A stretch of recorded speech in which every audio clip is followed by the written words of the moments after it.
si suy ko na ngayon sang ka ongo rundam tuzi suluse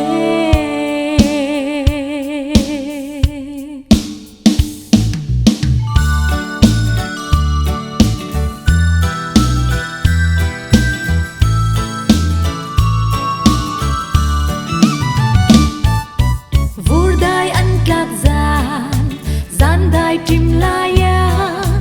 lam dang si arle van min zayan vo tu khalin an bia lam la mi phim pol thon run tui swa na kuna chun o a sum loi e run tu bo kan sang i pen mi run nam tu oi su Giêsu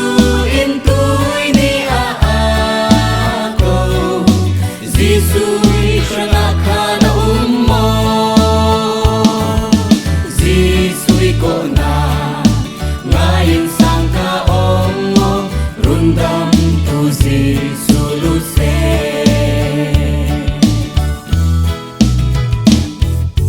dẫu man bê khê hình khoal buộc môi tê Nam tiên chưa tiên nhìn Riana khanan cho Mang sẽ ruôn tu bộ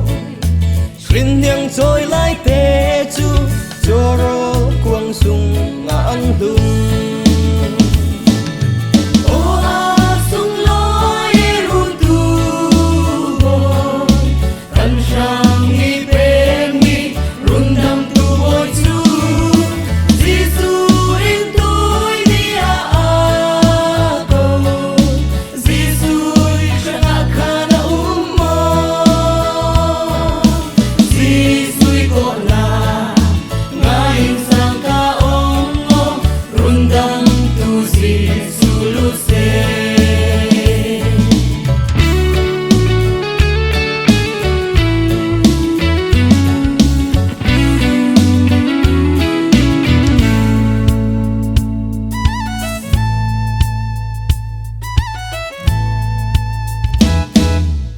Late nun mi mo